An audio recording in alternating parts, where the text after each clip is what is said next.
What's up, folks? Welcome back to the channel. Man, we have got a windy mamma jamma out here. It's summer-like conditions though. Air temps are almost 80 degrees, but the wind's blowing like 20 sustained and gust up to 40. We got thunderstorms coming this evening. It's supposed to get rowdy, so we got a few hours to get out here and fish before that all breaks up. We're going to cover some water today. The water is really staying. It's got like a foot to maybe 2 foot of visibility. Some places a little bit less than that, but we're going to fish the wind. We're going to throw a little Bill Lewis ATV crankbait around.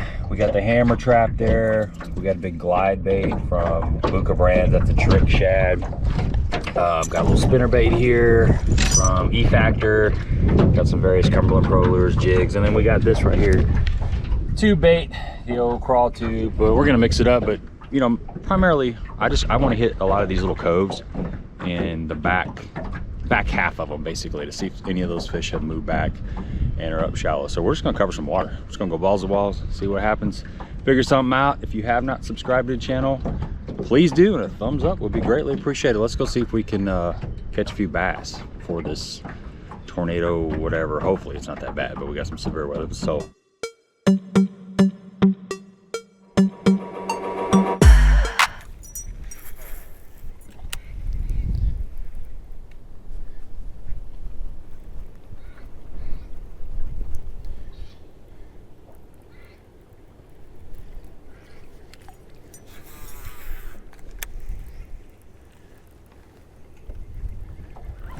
there he is.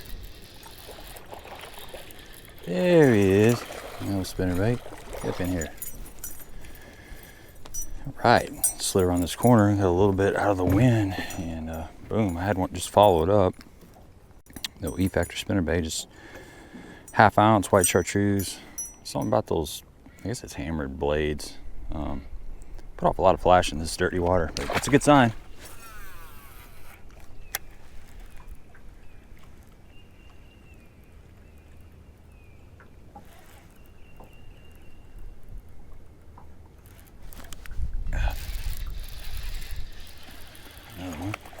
Guy.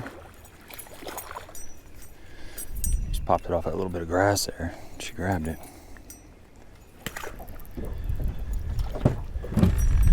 Something I like to do, if I got a lot of wind blowing into a little pocket, just hit spot lock and stand here on the back deck. I can fish this really shallow stuff. I couldn't fish it with the wind blowing in here. You just, not in this little john boat, you just can't do it. But you can spot lock right here. I mean, we got lay down with a turtle on it. Got a couple little cypress trees, a bite right there. A couple of cypress trees. And this allows us to just kind of sit back here and kind of pick it apart too. Still trying to figure out what's going on out here. Seems like you should just be able to cover a bunch of water with moving bait, because water temp's like low 50s, but you know, it's deceiving. This time of year the water can warm up really fast, and you know, you think it's like ready go time, like all the fish are going to move up shallow, but you know, we're still in March. It's still early. It's still post-spawn or pre-spawn thing going on here, but you got to try it. And there's usually some fish up shallow, especially if you got grass and you got stained water, which is the conditions that we have today. We got a lot of this slimy stuff right here, which that always happens this time of year.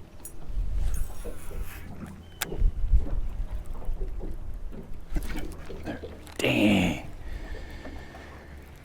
That's a good fish. Clobbered it. Right on the backside of the laydown. Huh. And maybe it was a turtle. Turtles are loving this. They're everywhere now. We gotta keep moving on though. We're spending a lot of time back in this pocket, but I did get one bite, and still haven't really figured out which part of the coves they're in, so we gotta keep.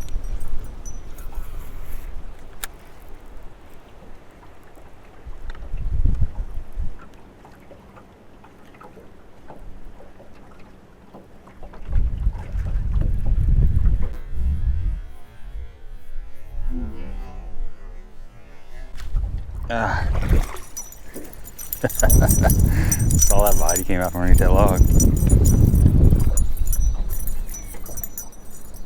Little feisty little sucker. Get some bites. Still gotta figure out where the big ones are, guys. Fish just came out. There's a little bit of a mess right there. Saw him come up right after it Off the bottom or wherever he came from.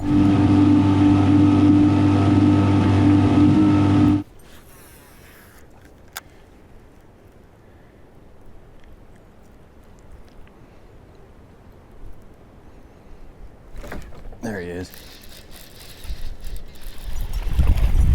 Take on. First cast in the new spot. I think they're about halfway back. I mean, gotta find some bigger ones, but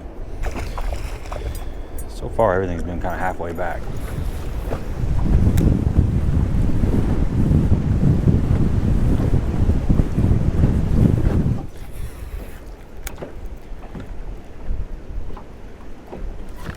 Oh!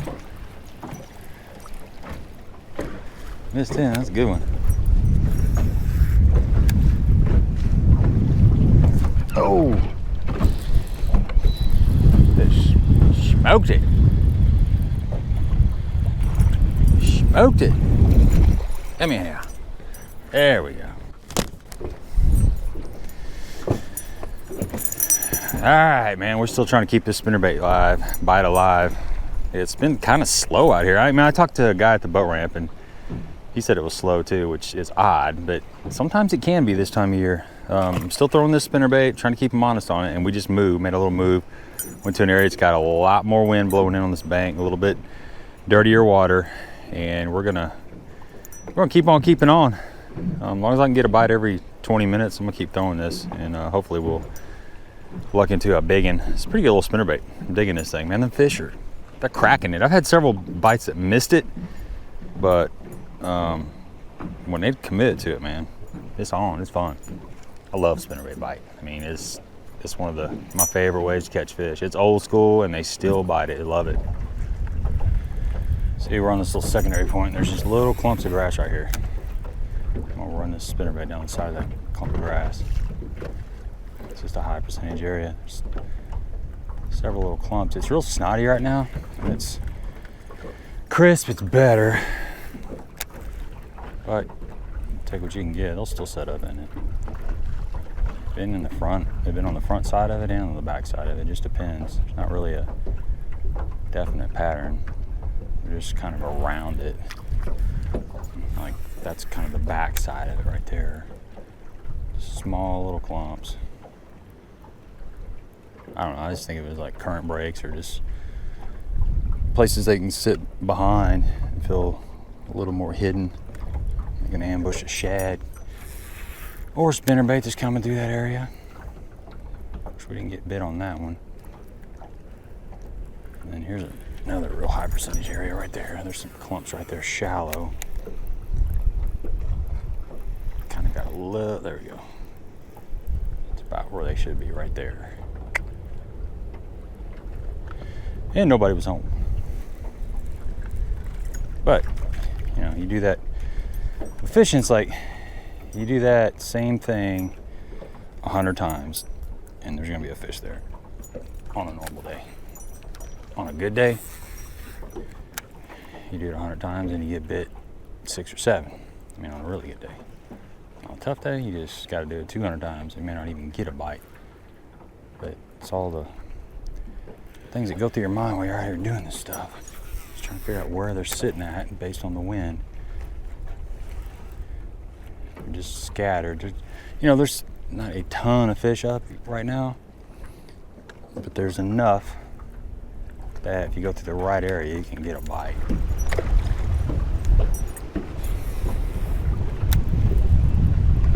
Oh, there he is.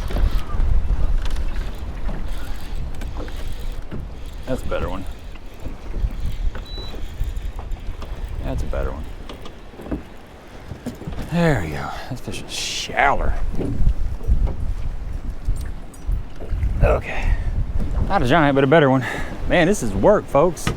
This wind is blowing like 40 miles an hour down through here.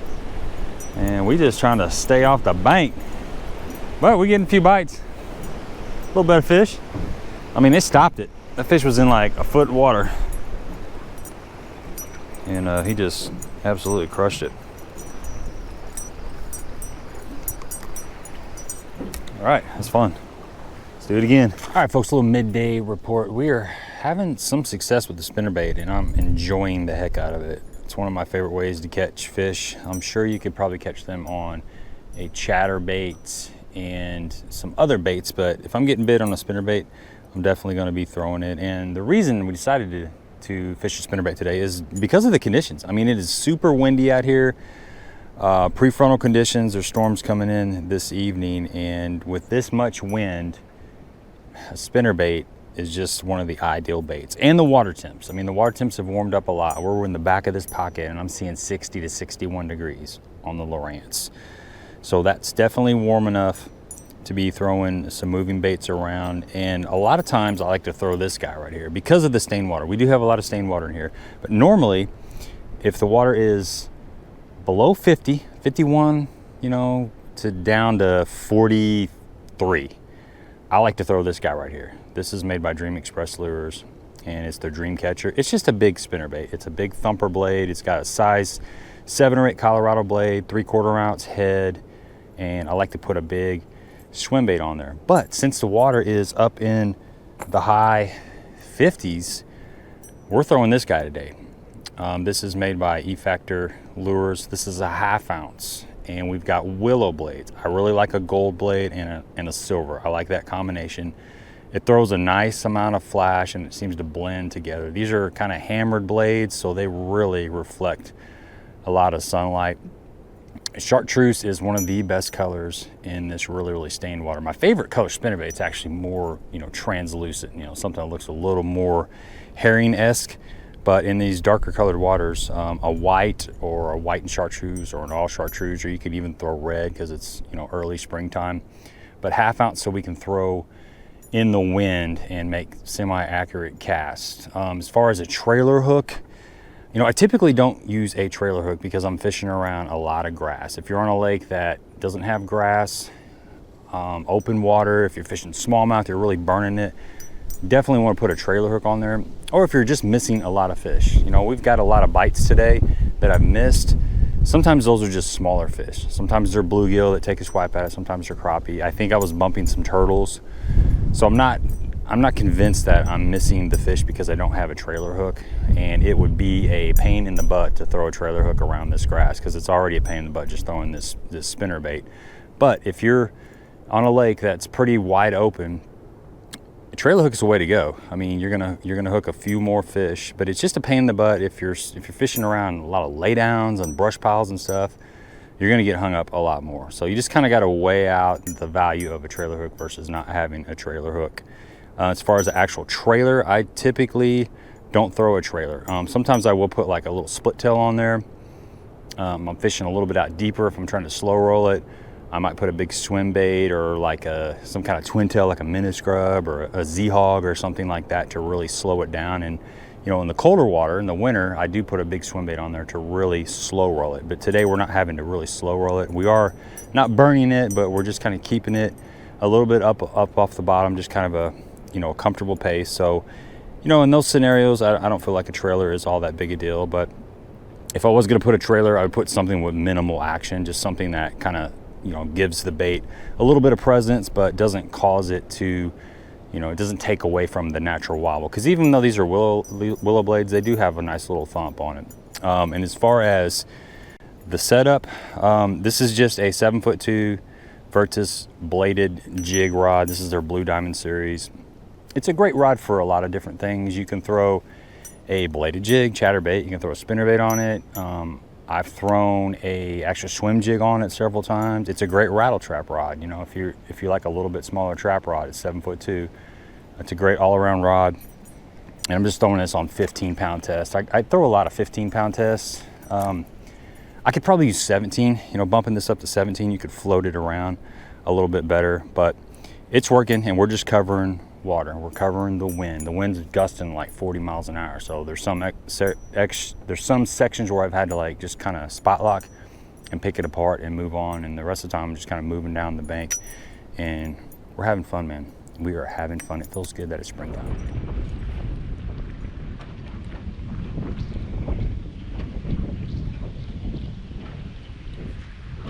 There it is. Should have hammered it. Oh, that's a better fish. Fish is shallow. Dude, it ate my lunch. Oh yeah, that's a good one. Thank God for spot lock.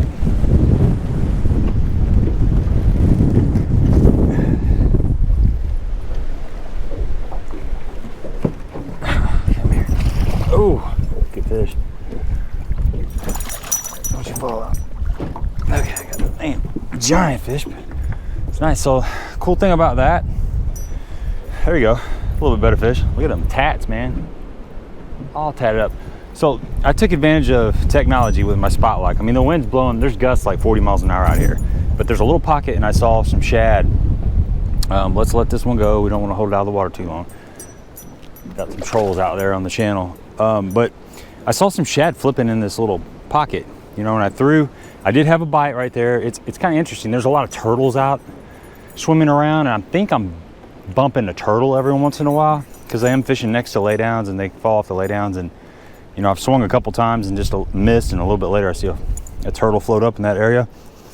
But I took advantage of the spot lock. You know, there's shad flickering in this area, the wind's blowing in on it. It's just a nice little pocket. And if I was to stay up on the front of the deck, I really couldn't fish it efficiently. So I hit spot lock and I'm able to slide back here on the back deck. You know, my nose is into the wind. I can really dissect this area apart, and that's how I caught that fish. You know, there's little grass lanes. I mean, the grass is really not developed right now. It's still pretty slimy, but there are little clumps here and there. And that fish was actually, there's a little clump in the back and there's a little lay down right next to it. And it was about 5 feet in front of that lay down. It hit it twice. It hit it and I kept on reeling and it got it again. So just taking advantage of technology. There's nothing wrong with technology.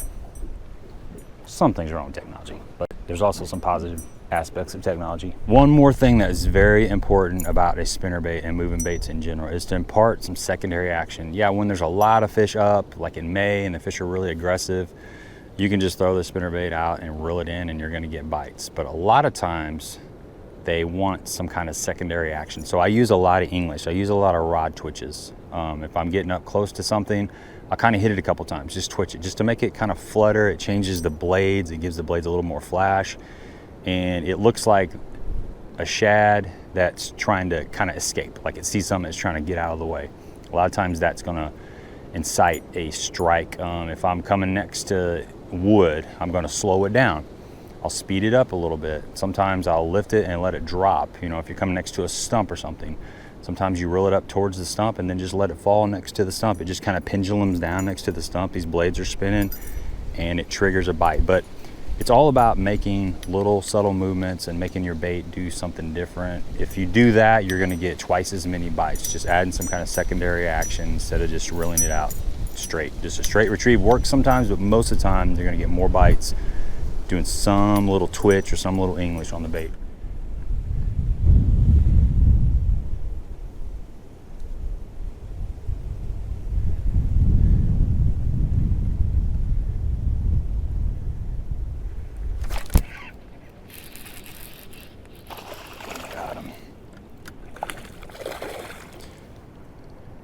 Got him on the tube, baby. There we go. The old big bite baits crawl tube. Sneaky. Barely got that fish. It's almost like he's on a bed or something. I mean, look at that. He's got one little nub in him.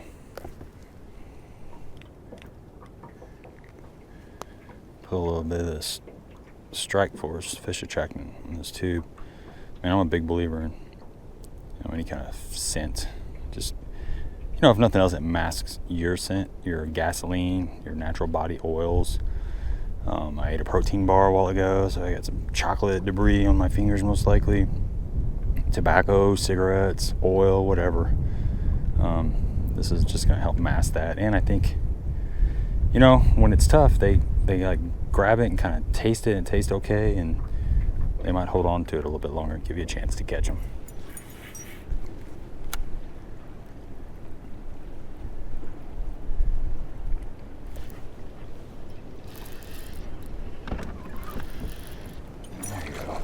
Came off that stump there.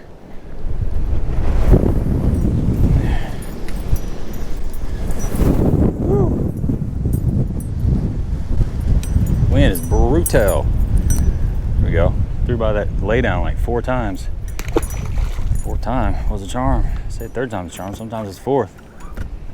Especially in muddy water, man, you gotta put it right on their head. Another thing to think about in really stained situations is this little kicker blade, just like a chartreuse orange or a chartreuse yellow or a chartreuse, I guess. I guess chartreuse is yellow. Well, I guess chartreuse is green. Anyway, just that little kicker blade, it throws off a little bit of color, a little bit of contrast in the water, and sometimes that can make a big difference.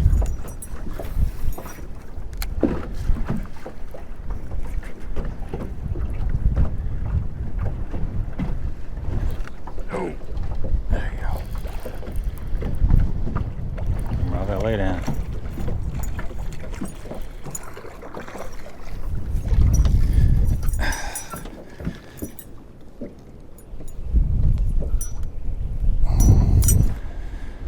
Fish are, and they're healthy. Oh,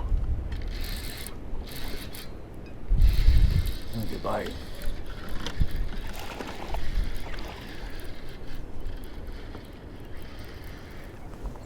Come on, stay on here, buddy.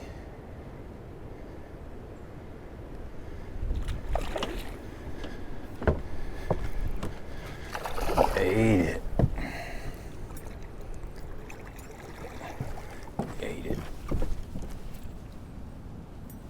There we go. I think that fish wanted that spinnerbait. Told you we'd catch a good one. Sucker is fat, boy. That was fun. Man. This spinnerbait is the deal. You know, E-Factor makes a really good spinnerbait. War Eagle makes a really good spinnerbait. Keep it simple, and you know, wind is your friend. If you got a really good windy day, that's a good time to pick up a spinnerbait, especially overcast conditions. Those are probably your best factors. Got a little bit of stain in the water, it can get even better. But even if the water's clear and you got some wind and then some overcast conditions, you can still catch them on that old spinnerbait. It's a nice one. Let's get her back in the water.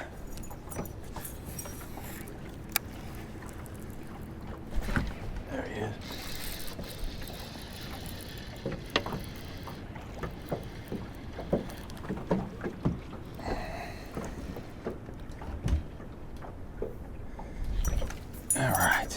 All right, folks, we're gonna wrap it up, man. There's storms coming. It's fixing to get nasty. I'm gonna try to get this boat home in the garage before I get blown away. Man, we had fun throwing a spinnerbait. It's a bait that's been around forever and it doesn't get a lot of love. It's starting to make a comeback. The chatterbait kind of took it off the map, but man, this time of year, it's one of the best ways to catch big bass. Man, I've caught some toads on the old spinnerbait in the late winter, early spring period. You know, if you're new to spinnerbait fishing, most of these guys, I'm just preaching to the choir. You old heads on here, you know all about the spinnerbait. But if you're new to spinnerbait fishing, get a couple 3/8 and a couple 1/2 ounce. 1 3/8 in white and chartreuse with gold and silver blades, and a 1/2 in the same configuration, and then get a couple in more of a shad type of color. You know, something that's kind of translucent, kind of milky skirt for clear water. This is great in dirty water. And really windy conditions. The 3/8, you know, that's when it's a little bit of wind, not too crazy, you can get by with the 3/8, but when you get some pretty heavy wind, you got to bump it up to a 1/2 ounce, and you can also slow roll this a little bit deeper, but man, it's fun. Spinnerbait is an absolute blast, and it's one of my favorite ways to catch fish. So thumbs up if you appreciate the content, and don't forget to subscribe to the channel. Until next time, hopefully I can get to the house without getting blown away. There's tornadoes supposed to be coming. I don't know, it's crazy. It's springtime, man. It happens every March. Until next time.